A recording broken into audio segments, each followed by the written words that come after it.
Hello friends, पिछली video में हमने देखा था कि सिंगल संख्याओं को अपरिमेय कैसे सिद्ध करते हैं। आज हम देखेंगे कि कोई अपरिमेय संख्याओं के साथ, जैसे ये माइनस में है, कुछ संख्या होती है जैसे प्लस में, देखिए जैसे कि कुछ संख्याएं ये प्लस में है, कुछ डिवाइड में है, कुछ मल्टीप्लाई में। ऐसी संख्याओं को अपरिमेय कैसे सिद्ध करते हैं, कैसे दर्शाते हैं इन संख्याओं को।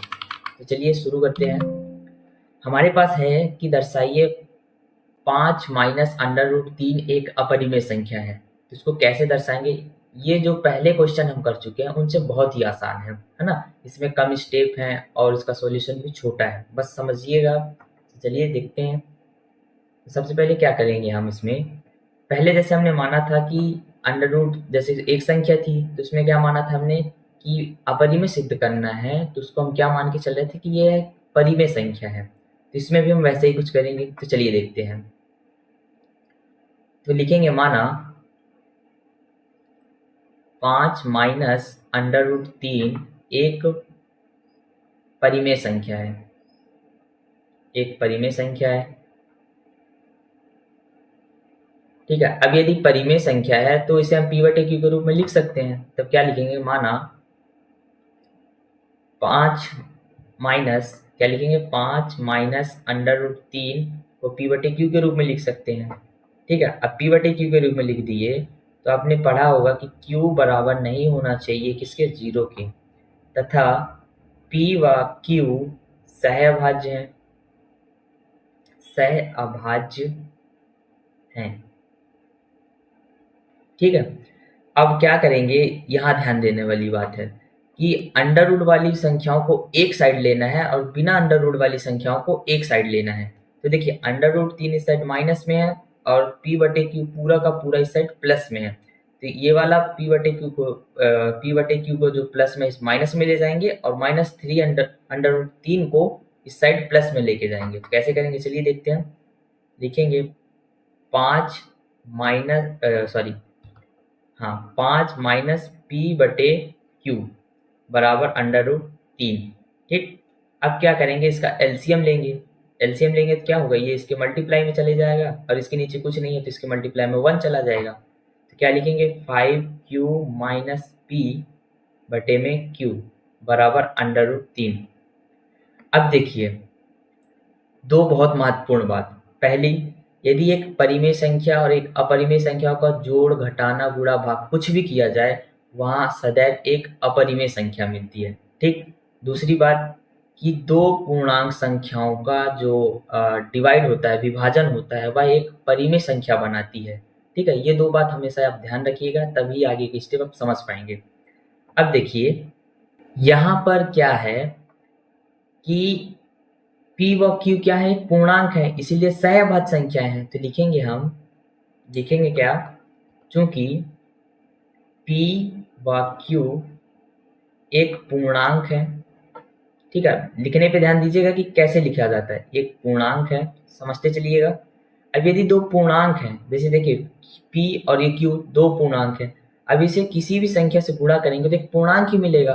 तो हमारी ये वाली जो संख्या है वो क्या है, एक पूर्णांक बन गई। इसलिए 5q - p एक पूर्णांक भी एक पूर्णांक होगा, सॉरी कैसे लिखेंगे, 5q - p भी एक पूर्णांक होगा, एक पूर्णांक होगा। अब ये एक पूर्णांक है तो ऊपर वाली संख्या भी पूर्णांक हो गई और नीचे वाली संख्या भी पूर्णांक हो गई। अब ये दोनों मिलके क्या बना रही हैं, एक परिमेय संख्या का निर्माण कर रही हैं, ठीक है। अब ये एक परिमेय संख्या बना रही है, लेकिन आप देख रहे हैं कि अंडर रूट 3 एक अपरिमेय संख्या है, जो कि गलत साबित हो गया। हमने क्या मान के चला था, परिमेय संख्या है ना। लेकिन ये परिमेय तो बन रही है, लेकिन ये अपरिमेय संख्या है। यदि ये परिमेय बना रही है तो यहाँ भी एक परिमेय संख्या होना चाहिए, लेकिन अंडर रूट 3 एक कैसी संख्या है, एक अपरिमेय संख्या है। मतलब जो हमने कल्पना की है वो गलत साबित हो गई। तो लिखेंगे क्या, इसलिए 5q - p/q एक परिमेय संख्या है। कैसी संख्या है, परिमेय संख्या, परिमेय संख्या है। इसको समीकरण 1 दे देते हैं। अब क्या लिखेंगे देखो, अब लिखेंगे समीकरण 1 से स्पष्ट है कि जो हमारा 5q-p/q बराबर अंडर जो 3 है ना, अंडर रूट 3 जो कि एक परिमेय संख्या है, वो सॉरी अपरिमेय संख्या है। अंडर रूट 3 कैसी है? एक अपरिमेय संख्या है, जो कि एक अपरिमेय संख्या है, अपरिमेय संख्या है। अब हम क्या लिखेंगे? यह हमारी पूर्व अभिकल्पना का विरोधाभास है। जो हमने पूर्व में कल्पना किया था ना कि ये परिमेय है, लेकिन सिद्ध करने पे क्या आ रहा है कि ये अपरिमेय संख्या है। तो यहाँ लिखेंगे यह हमारी पूर्व कल्पना का विरोधाभास है। कैसा है? विरोधाभास। अतः हमारी पूर्व कल्पना गलत है। अब जब ये विरोधाभास है, बात पूरा ही उल्टा हो रहा है। हमने माना परिमेय, लेकिन सिद्ध करने पे क्या आ रहा है? अपरिमेय, है ना। तो ये हमारी बात का विरोधाभास है और ये जो हमने कल्पना की वो गलत है। अतः क्या लिख सकते हैं? अतः 5 - अंडर रूट 3 एक कैसी संख्या है? अपरिमेय संख्या है, अपरिमेय संख्या है। देखिए कितना आसान था ना। अब चलिए अगले अगले क्वेश्चन की ओर देखते हैं कि इनको कैसे करते हैं। एक क्वेश्चन में क्लैरिटी नहीं मिली होगी, दूसरा क्वेश्चन करेंगे तो अच्छे से क्लियर हो जाएगा। अब देखिए यहाँ पास क्या है?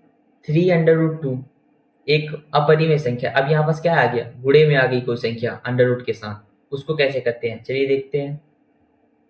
सेम उसी तरीके से ये वाली जो ये ऐसे प्रश्न जो है और आसान होते हैं। लिखेंगे माना 3 अंडर रूट 2 एक परिमेय संख्या है, एक परिमेय संख्या है। 2-4 बार प्रैक्टिस करेंगे आराम से आ जाएगा। फिर यदि परिमेय है तो क्या लिख सकते हैं? माना 3 अंडर रूट 2 क्या लिख सकते हैं? p/q, जहां q बराबर नहीं होना चाहिए 0 के, तथा p व q सहअभाज्य हैं, सहअभाज्य हैं। अब देखिए मैंने क्या कहा था कि अंडर रूट वाली संख्याओं को एक साइड लेना है और बिना अंडर रूट वाली संख्याओं को एक साइड लेना है। तो क्या करेंगे? देखिए ये q है, यहाँ चला जाएगा किसमें? मल्टीप्लाई में, और ये मल्टीप्लाई में तो डिवाइड में चला जाएगा। तो देखिए कैसे लिखेंगे इसको कि 3q, ठीक है। अब ये यहाँ आ जाएगा तो क्या आ जाएगा? p/अंडर रूट 3 अंडर रूट 2, ठीक। अब देखिए ये क्या है? मल्टीप्लाई में है तो ये डिवाइड में आ जाएगा, ठीक। जैसे कैसे लिख सकते हैं इसको? ऐसे नहीं, आप ऐसे समझिए। देखिए इसको ऐसे नहीं, देखिए आप कि अंडर रूट ये जो 3 है ये किस में है? मल्टीप्लाई में, तो ये डिवाइड में चला जाएगा। तो क्या हो जाएगा? ये अंडर रूट 2 बराबर p/3q। इसको समीकरण नंबर 1 दे दीजिए। अब फिर से वैसे ही लाइन लिखना जैसे हमने पिछले वाले क्वेश्चन में किया था कि p और q क्या है? हमारी पूर्णांक है। इसलिए क्या होगा कि जो ये भी एक पूर्णांक संख्या होगी, मतलब 3q भी एक पूर्णांक संख्या होगी। और जब ये दो पूर्णांक संख्याएं हैं तो एक संख्या बनाएंगी, ठीक है। तो चलिए लिखते हैं। सेम उसी तरह लिखना है। देखिए चूंकि p व q एक पूर्णांक है, एक पूर्णांक है, ठीक। इसलिए जो ये 3q है, 3q भी एक पूर्णांक होगा, ठीक है।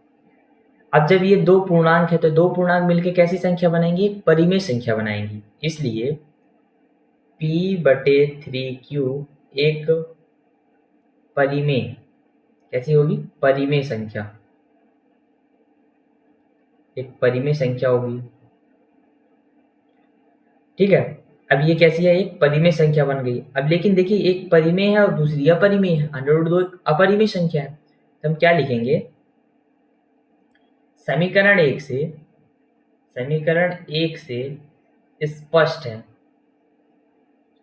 स्पष्ट है कि p/3q बराबर √2, जो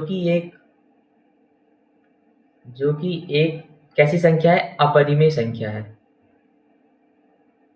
अपरिमेय संख्या है, ठीक है। फिर क्या लिखेंगे, यह हमारी पूर्व कल्पना, अब जो हमने कल्पना की तो वो विरोधाभास होगा, पूर्व कल्पना का विरोधाभास है, विरोधाभास है। अतः हम क्या कह सकते हैं कि जो हमारी पूर्व कल्पना है वो गलत है। अतः हमारी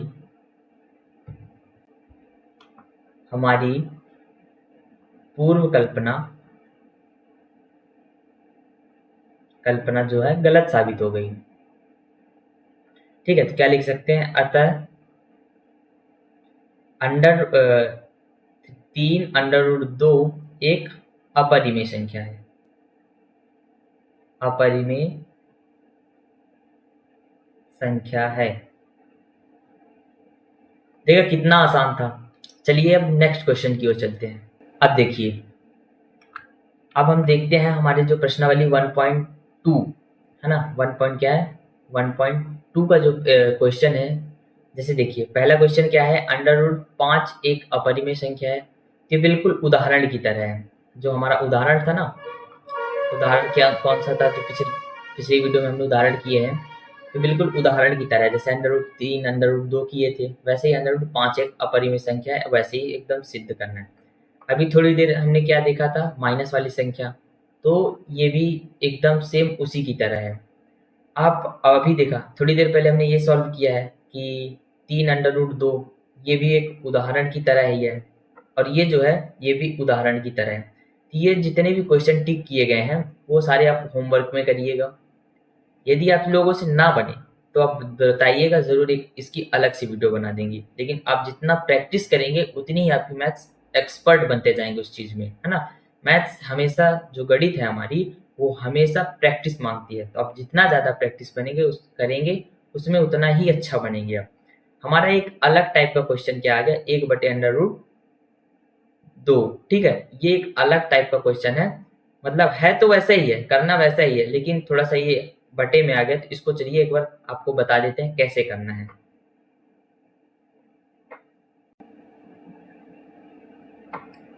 ये वाला क्वेश्चन चलिए देखते हैं हम।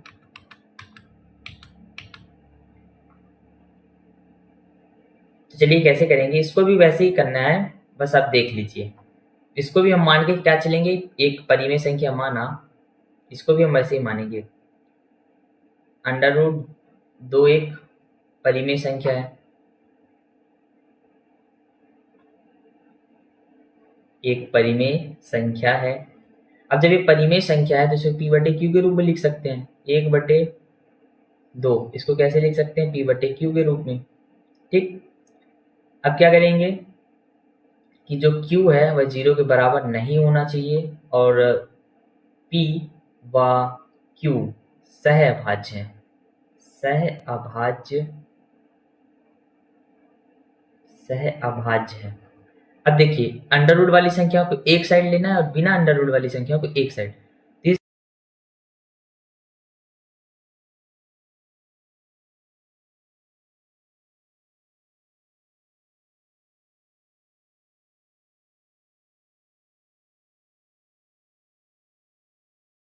अब आप देखिए q है, डिवाइड में है तो मल्टीप्लाई में जाएगा इस साइड, तो क्या आएगा q।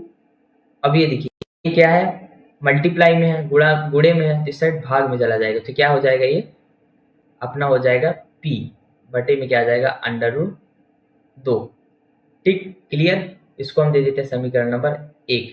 अंडर रूट वाली संख्या एक साइड हो गई और बिना अंडर रूट वाली संख्या एक साइड होगी।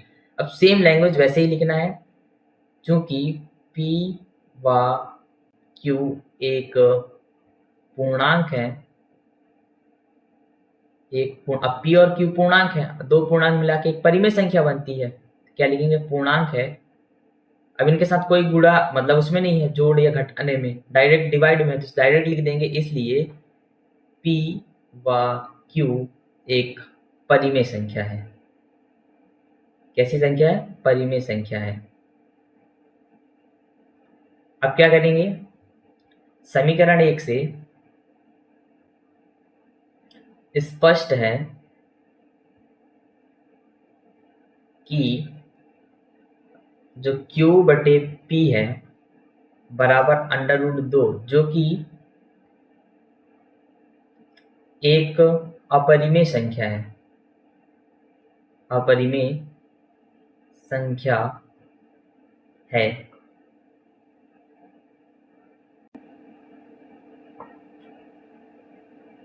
तो यह हमारा क्या है? जो कल्पना की है उसका विरोधाभास है। यह है हमारी कल्पना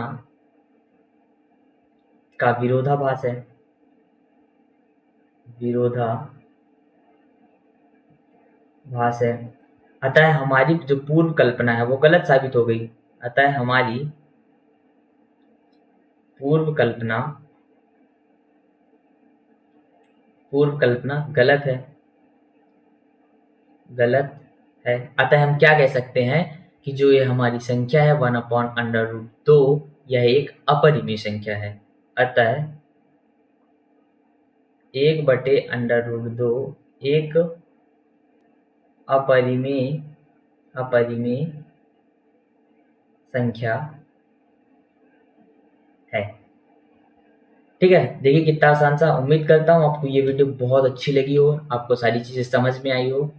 यदि आपको वीडियो अच्छी लगी और सारी वीडियो अच्छे से समझ में आई तो वीडियो को लाइक करें, सब्सक्राइब करें और अपने दोस्तों में ज़्यादा से ज़्यादा शेयर करें, ताकि आपकी तरह वो भी अपनी तैयारी अच्छे से कर सकें। मिलते हैं आपको ऐसे अगले नए इंटरेस्टिंग वीडियो के साथ। तब तक के लिए जय हिंद।